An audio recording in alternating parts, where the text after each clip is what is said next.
E o ex-presidente Lula voltou a criticar os trabalhos da Lava Jato e chamou de quadrilha a força-tarefa da operação, que contava com Sérgio Moro e o ex-procurador do Ministério Público Federal, Deltan Dallagnol, com quem vamos conversar a partir de agora. Seja muito bem-vindo, doutor.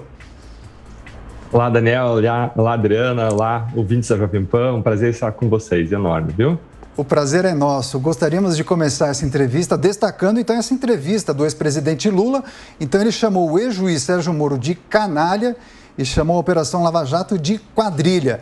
Gostaríamos de saber como o senhor viu essas manifestações, porque alguns enxergam que essa elevação de tom talvez possa fazer parte de uma estratégia de campanha. Como o senhor avalia a postura do ex-presidente?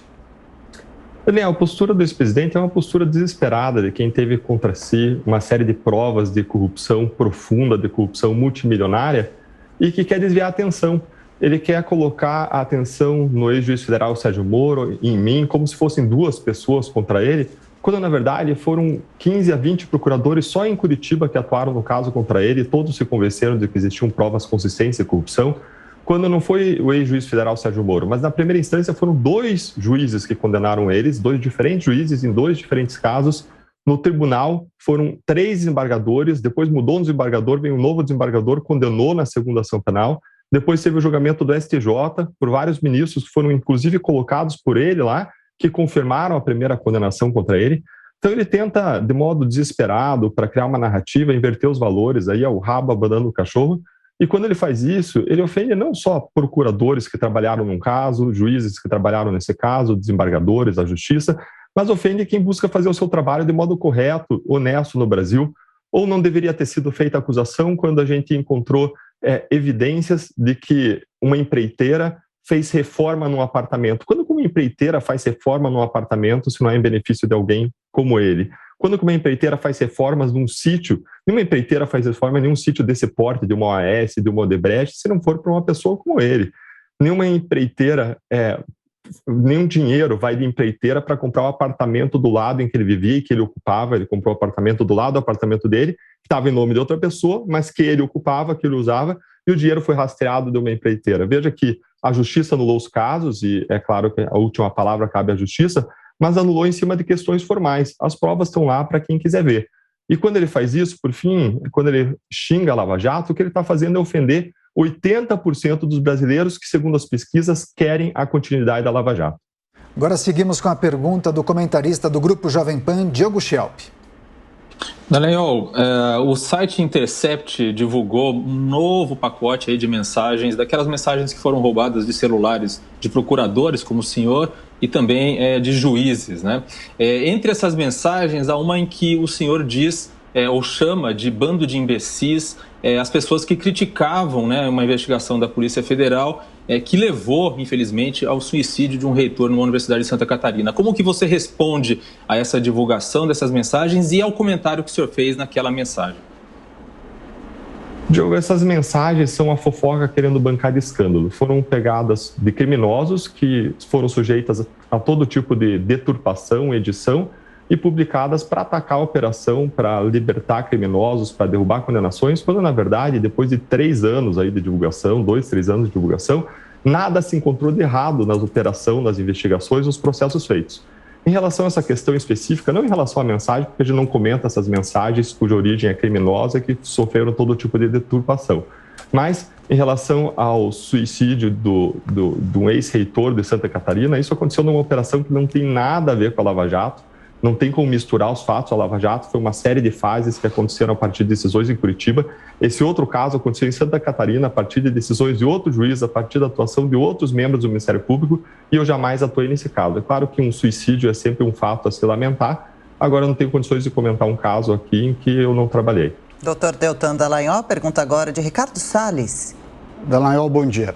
Em que pese você não tenha trabalhado nesse caso, ele revela essas mensagens que foram furtadas, e enfim, o seu comentário sobre enquadrar as pessoas como imbecis, etc. Mas eu não queria ficar nesse ponto que o Diogo já tocou, eu queria dizer no contexto das trocas de mensagens. Primeiro que eu entendo uma relação indevida de trocas de mensagens entre magistrados e membros do Ministério Público, a forma pela qual membros do Ministério Público se manifestaram naquele grupo sobre pessoas, sobre eventos, sobre casos. Eu lhe pergunto, uma das conjecturas que foi feita é que você teria saído do Ministério Público para não ser punido em futuros processos disciplinares no CNMP. Como é que você responde a essa crítica que tem sido ventilada com bastante frequência? Ricardo, isso é uma bobagem. Tem muita gente interessada em atacar a Lava Jato, as investigações, os atos que sempre foram técnicos. Quando eu saí do Ministério Público, não existia sequer um processo administrativo disciplinar contra mim. Veja que numa investigação como essa, em que você atinge interesses de pessoas poderosas, várias pessoas buscam retaliar e a gente sofreu uma série de representações, dezenas, talvez, sei lá, uma centena de representações, são reclamações de pessoas contra nós, em geral pessoas do PT, investigados, o próprio partido, reclamando do nosso trabalho, e é natural, porque a gente incomodou interesses poderosos. Agora, isso passa por um filtro de um órgão técnico, que é a Corregedoria do Conselho Nacional do Ministério Público, ou do Ministério Público, e contra mim, até hoje, só foram instaurados 2 processos disciplinares na minha história por ter exercido a liberdade de expressão, por ter criticado decisões de ministros do Supremo e por ter criticado o senador Renan Calheiros. Essas foram as razões pelas quais eu fui processado ou investigado de fato. De resto, não tem nada. A atuação da Lava Jato passou pela revisão de 3 instâncias, além da primeira. Houve mais de 1.300 habeas corpus. É natural a revisão de decisões judiciais, mas um índice muito pequeno de decisões foi revisado, que mostra que a Lava Jato sempre teve por base fatos, as provas e a lei. Agora, como eu disse, em relação a esse pseudo-escândalo, esse falso escândalo, essas fofocas querendo bancar de escândalo, o que aconteceu foi um roubo por hackers de mensagens. Lá tinha todo tipo de grupo, tinha grupo com 200, 300 procuradores, grupo em que a gente nem se manifestava, e aí fazem construções, pegam frases, mensagens de pessoas com as quais a gente tem relação quase zero, tentam construir histórias em cima disso, ou ainda deturpam, editam e divulgam fora de contexto com uma série de interpretações para nos acusar. Se tivesse qualquer coisa errada feita, bastava ir lá nos processos. Pegava, ainda que fossem com base em supostas mensagens, ia lá para o processo e identificar, teve um ato equivocado aqui, teve um ato equivocado ali, iam se derrubar investigações e processos. Isso aconteceu alguma vez? Não, nenhuma, justamente porque é um monte de fofoca e deturpação que aconteceram. Aconteceu, o Moro foi considerado parcial em razão, dentre outras coisas, dessas trocas de mensagem devida entre Ministério Público e o magistrado da causa. Aconteceu sim. Os processos do Lula foram anulados por causa disso. Não, Ricardo, você está equivocado. Isso que você está falando, nem o Supremo Tribunal Federal falou. Nem o Supremo Tribunal Federal falou. Os próprios ministros do Supremo Tribunal Federal que derrubaram o caso Lula, eles se basearam em decisões como a condução coercitiva do ex-presidente, como a liberação dos áudios do ex-presidente da Dilma, como a liberação do termo de colaboração de Palocci, e não em supostas mensagens. Isso está expresso lá na decisão, basta ir lá olhar. É claro que foi uma decisão absolutamente equivocada, é claro que não existiu conluio, basta você olhar os números. Essa crítica de conluio não resiste aos fatos, aos números. Basta ver que o ex-juiz federal Sérgio Moro absolveu mais de 20% das pessoas que a gente acusou. Basta ver que a gente recorreu de 45 sentenças que foram prolatadas pelo ex-juiz. Basta ver que ele indeferiu centenas de pedidos do Ministério Público e que todas as decisões, e essa é a maior garantia da imparcialidade, estão baseadas em fatos, nas provas e nas leis e foram revisadas por 3 instâncias do Poder Judiciário. Ou seja, e mais, todas as decisões elas guardam coerência entre si, entre os diferentes réus, diferentes investigados, diferentes fases. Não existiu decisão de um tipo para fulano e de outro tipo para ciclano. Não, elas seguiram um padrão. As pessoas podem não gostar do padrão da Lava Jato. As pessoas podem não gostar que a Lava Jato foi firme, que ela fez conduções coercitivas, fez buscas e apreensões, fez quebra de sigilo bancário e telefônico, que ela recuperou dinheiro desviado, que ela colocou pela primeira vez na história corruptos atrás das grades. Tem gente que não gosta disso. Agora, não pode reclamar ou dizer que houve uma quebra de padrão. Não, porque foi aplicado o mesmo padrão, o padrão Lava Jato, para todos os investigados e réus. Doutor Deltan, Ricardo Salles quer complementar? Não. Tá. Para a gente encerrar, então, doutor, por favor, qual é o sentimento que o senhor tem vendo tantas condenações da Lava Jato sendo canceladas, o ex-presidente Lula solto, concorrendo às eleições como candidato? O senhor imagina que esse quadro ainda possa ser revertido? E, por fim, a prisão de Lula foi injusta? Quem é o candidato que pode derrotá-lo nessa eleição? Adriana, é claro que a prisão de Lula foi justa, ela seguiu todos os trâmites legais, ela seguiu investigações e processos com amplas provas.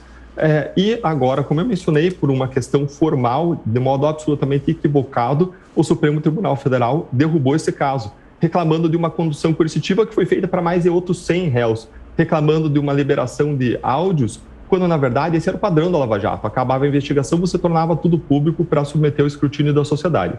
Então, é claro que a gente tem uma sensação de indignação. Agora, quando você fica frustrado, indignado na vida, você tem duas opções.